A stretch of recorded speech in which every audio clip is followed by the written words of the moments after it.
Hey, Josh from Bernal Cutlery here. Wanted to talk with you all a little bit about Japanese natural stones today.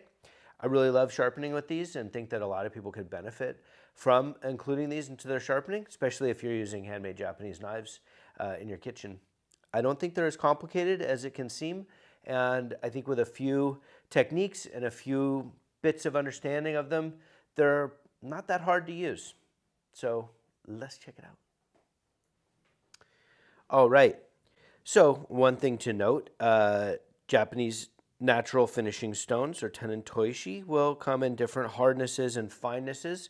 They can't necessarily be graded like a synthetic stone because the particles that comprise the abrasives in these stones are little flakes, and these flakes work on their own and in tandem with other flakes as clumps to form the cutting ability of the stone. The hardness of the stone will determine how many flakes are exposed and are forming the mud at any given time.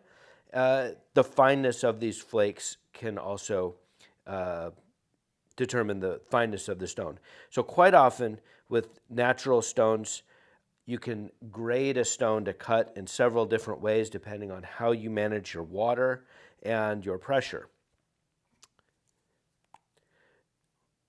Hardness is real key to getting a stone that will be a good fit for your knife. Not every knife is going to work with a natural stone. So really super high alloy steels quite often don't get along with natural stones. Stones don't tend to like steels that have really enormous carbides in them. A quick reference to see how hard your stone is, if you're looking at some different stones, is to see how quickly water absorbs into the surface. So this can give you a kind of rough idea of how hard a stone is. And we can see that this stone, the water is absorbing quite a bit faster than these two. However, this is just a rough roadmap for what to expect. So better still is to get in and sharpen with them, and or take the word of someone that has sharpened on them, that sharpens on Japanese natural stones, and can give you a feel for what the stone is themselves. So we grade our stones on a scale of 1 to 5, and quite often we don't have any 1s or 2s, and 5s are fairly rare for us. 5s are more of razor stones, but we do get them in, and so they do have a place in our sharpening setup, but not so much as the knife stones that are in the 3 to 4 range.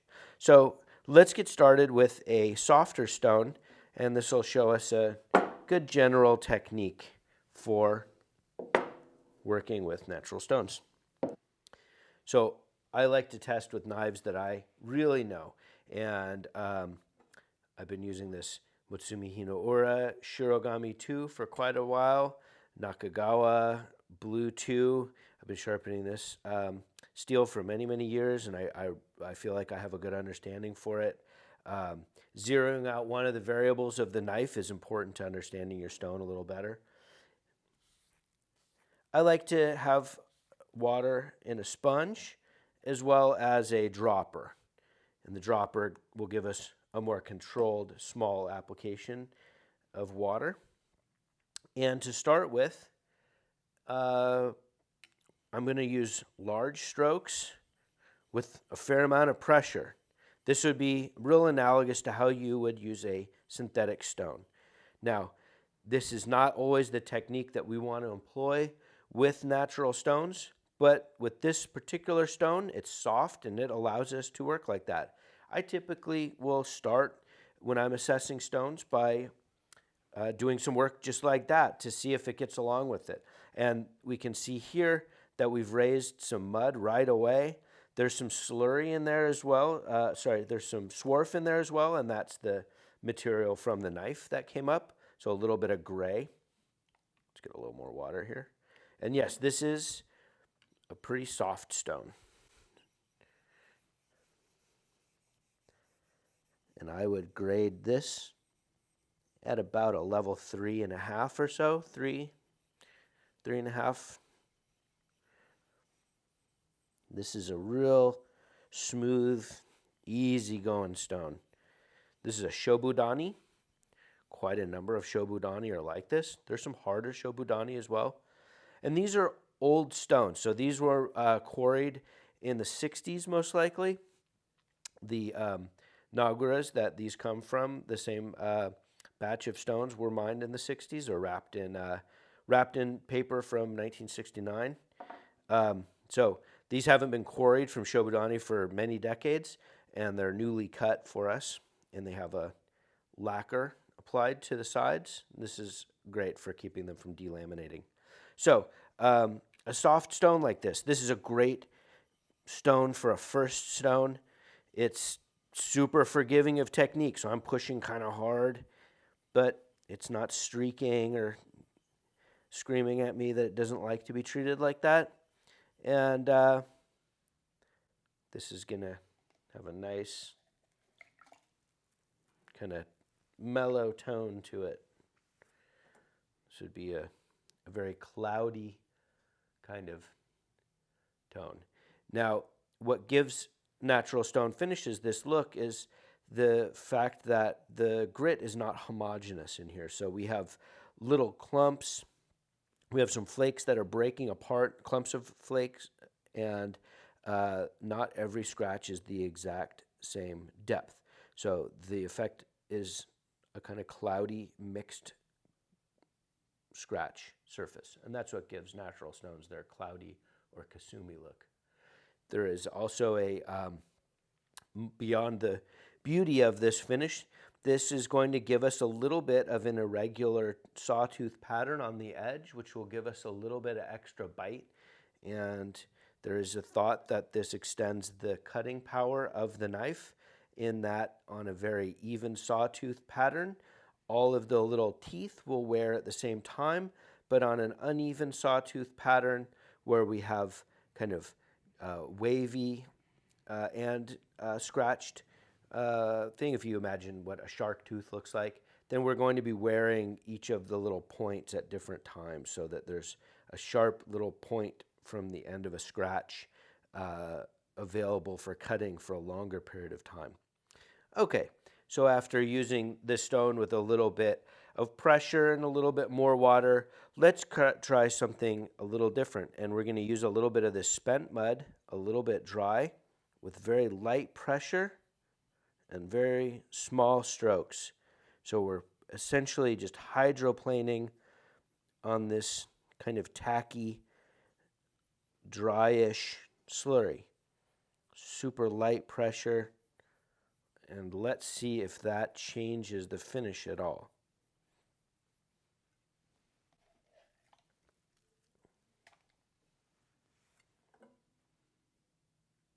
Not so much. This stone seems to cut the same with a small amount of pressure or with more pressure. So this stone, it's real easy going, it's real easy to use, but it's not giving us a huge variety of finishes. So a stone like this, a little bit softer, a little bit on the medium fine end. I graded this one at about 3.5 on both fineness and hardness. Some might say it was a 3 on the hardness. It's a very inexact estimate. You know, this is not measuring grit size. This is just the opinion of the sharpener. But this would be a great stone for a beginner. This would be a good stone for using on certain stainless double bevel knives. This would be a good toothy finish, and it's fine, but it's going to give you a bit of bite. So nice feeling. Let's try something a little different. Here's an Iwatani. Quite often these are harder, not always. There's different names for the appearance of stones, and there's different names for the layer of stone in a mine. And for practical purposes, the names of the appearance aren't usually as important for the performance of the stone or for understanding how the stone is going to work. There are some things that can kind of indicate what you might expect. Sometimes stones that have little black dots or goma in them are fast cutting stones. But best to test it out and see what it's like. So let's try this one.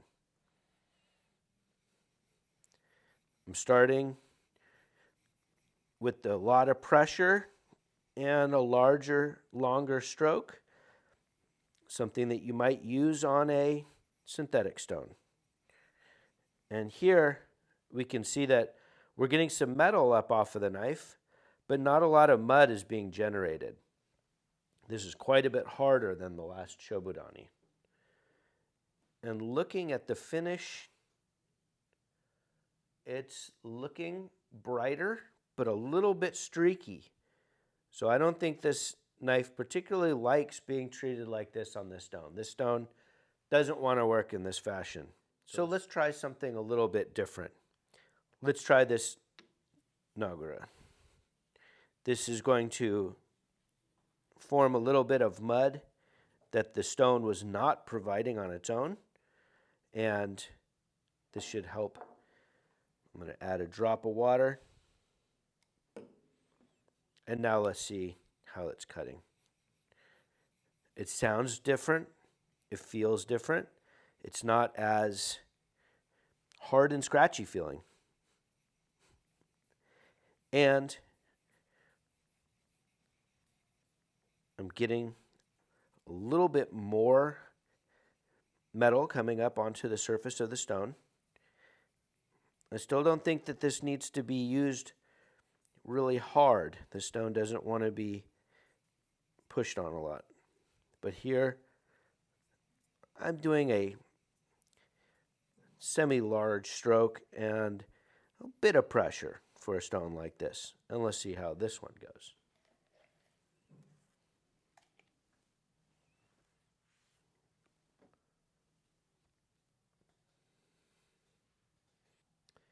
And that looks a lot better. So we're looking at this zone in here. Little bit of mirror tone starting to come up. This is still got a little cloudiness. I can see some larger scratches, which indicate that it might want to be used a little bit lighter. Sometimes on a hard stone, it can appear as if coarser grit has appeared on your stone, and that's when larger chunks are coming up and cutting deep grooves in tandem with each other. So if I had been getting a lot more scratchiness and I'm feeling a lot more gritty feeling, then that would be a great indication that this is a little too hard for this knife. But I think this is fine. This is definitely more of a final finisher and a fine finisher than our last Shobudani. This stone is going to do a great job for single bevel knives that we want at a real fine finish, steels that will really benefit from a very fine finish. This might not get along all that well with stainless steel. Let's try one more thing. We're going to put a tiny bit of water. This is a technique that is really helpful with much harder stones, is to use a very small amount of water and a very, very light touch with a very small stroke. And I am using some of that spent material that I'd already brought up, and we're going to go real light with tiny strokes, and we're only pushing down hard enough to get the knife to go into contact with the stone. Otherwise, we're trying to hydroplane over this slurry. Quite often, this is how hard stones like to be treated. And quite often, they'll really give you a beautiful, fine finish if it's a good match with your knife and the stone. If it's much harder than this, then it might be more of a razor stone and not so much of a knife stone.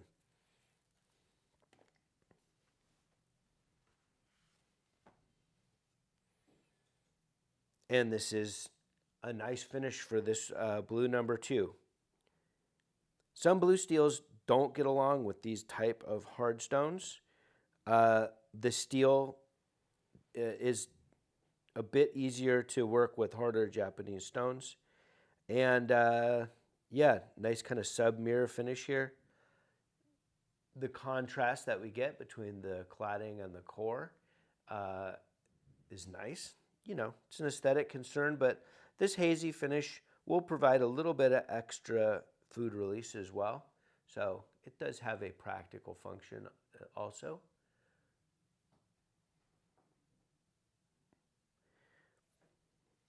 I would say that this stone is about a 4.5 to 4 hardness and a 4 to 4.5 fineness. A little more difficult, but real rewarding if you're working with knives that would benefit from a real fine finish. All right, got one more to try today. This would be called an iramono for the color, and shobudani is the mine of this stone. This has a fair amount of water on it, and let's start working with a bit of pressure and see what happens. So we got some longer strokes, more like how you'd use a synthetic stone, and a fair bit of pressure. So far, I'm getting a bit more mud than, so far I'm getting a bit more metal than mud, but I'm still getting some mud up in here. So this is a mix of mud and metal coming up. It's a bit harder than that first shobudani that we were working with, but it's still pretty easy going. Not that difficult. I didn't feel like I needed to use a nagura to get some work happening. And let's see if it can be graded a little bit finer. So here, I'm going to be working on a smaller section with this spent mud, not adding any water. And I'm just kind of hydroplaning over it. Once the mud starts to dry, I might tap into some of this moisture on the corner to soften up that mud. And let's see if this worked to grade that a little finer.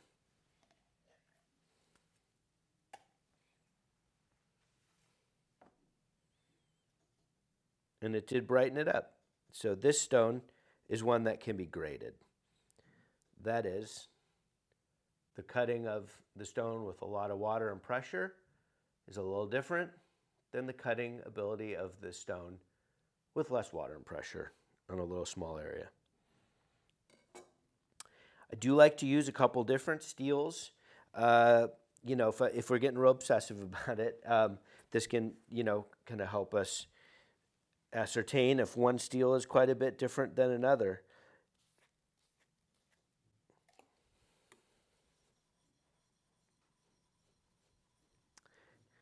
And shirogami does have a bit of a different feel than aogami. And knowing the features and the personalities of the steels from the blacksmiths here really is crucial. If I was using a shirogami or an aogami from a smith that whose work I wasn't familiar with, then I'd have to kind of figure out what was happening with their steel before I could really ascertain what is also happening with the stone. But this is a real nice feel on this shirogami. Quite often, a good shirogami has a lot more different ranges of finishes that are open to it than aogamis, which, having the tungsten in them, kind of pre-engineer them a bit for a different type of finish, but not always. This is a real versatile aogami. I'm going to try the ura on this knife. And this is great for, these stones are great for double or single bevel knives. So we have both a single and a double bevel here, but for testing purposes, a nice wide bevel that has both an iron and a steel, I think, is useful. So, there's lots of rabbit holes to go down with this. And, there's all the terminology. The size and the weight of a stone will really bear how expensive a stone is. So quite often, a smaller stone that's thinner or has more jagged corners will be a lot cheaper than a larger stone that is more of like a bench stone size that has nice crisp corners and everything. Um, Part of what you're paying for is the longevity of a stone. These stones wear very slowly, much slower than a synthetic. So a stone of this thickness here, which is kind of the same as many synthetic stones. This is going to outlast synthetic stones by at least 10 times. So you don't have to get a real enormous one. Quite often, the really big stones will be called generation stones because you'll be giving them to the next generation when you're done with them, or when you're done they will go to a new generation, in that they take so long to be used up. Being all grit, they dish a bit slower than synthetic stones, but they also need to be flattened. You'll lose your markings when you flatten them, and you can make notes about your stones. Sometimes we'll get stones that have a stamp on the side as well. These don't.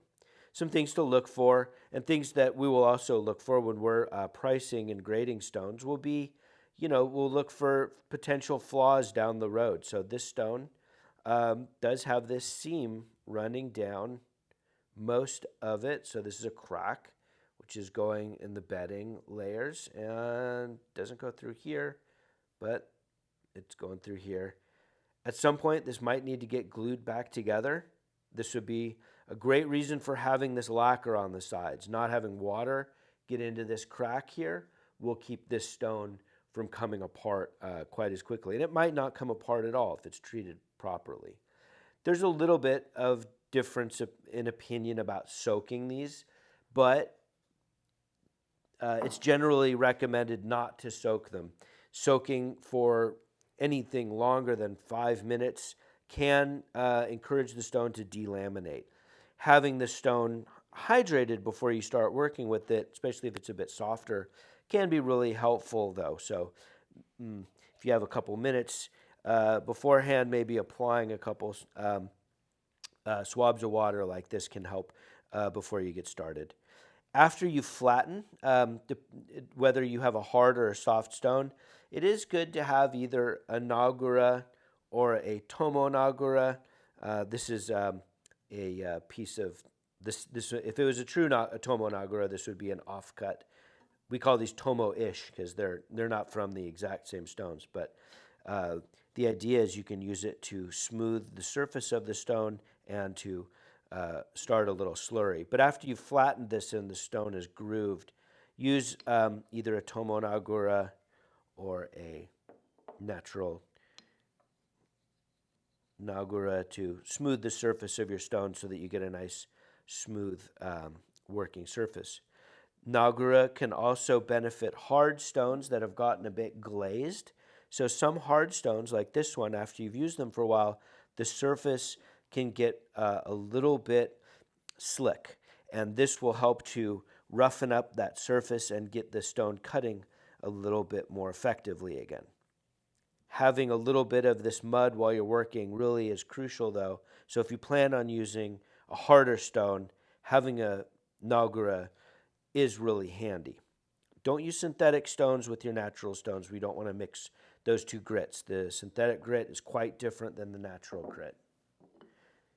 If, on the other hand, you're going to be working with a softer stone like this guy here, you don't need to use a nagura potentially. These can be used just, like this. Since they generate their mud really quickly, it's an easy stone to use, and it's you don't need to start the nagura mud with it. If it does give you a streaky look after you've flattened, though, then a second natural stone to rub on it, or another little stone like the tomo nagura or this nagura to smooth the surface might be necessary, and see what happens once you start sharpening. But highly recommend sharpening with these stones. They give really nice cutting feel. You get a great combination of a very bitey but fine finish. So synthetics are fabulous. Synthetics are going to be more predictable than these. Synthetic stone, barring certain real high alloy steels that are real cranky, will kind of give you the same finish from knife to knife. Naturals aren't as predictable though. So they're not as much of a sure bet. But when you have a good combination of, especially carbon steel, Japanese knife, and a natural stone that it really gets along with, the sharpening and cutting feel are really hard to beat. And again, you don't have to spend a ton of money to get a nice stone. There's lots of smaller stones, copa, that are relatively inexpensive. They'll last you a super long period of time. And yeah, highly recommend jumping in. Don't be intimidated by all of the features of doing aesthetic finishes. If you see a little scratch in your kiriba from a previous stone, from an aesthetic standpoint, that might be objectionable, but from a utilitarian standpoint, it's not going to affect the cutting of this stone, barring it being, a whole lot of really coarse scratches from from a very, very coarse stone. Barring that, it's, just looks. And, lots of respect to people that get real, even, beautiful finishes. But to get a lot of the enjoyment out of stones, you don't have to be at that level. So highly encourage you to get started sharpening with these stones and to appreciate your work. And, don't let a little freckle in there make you feel like your work is subpar. Thanks for watching. I hope this helps and encourages you to include some Japanese natural stones in your sharpening.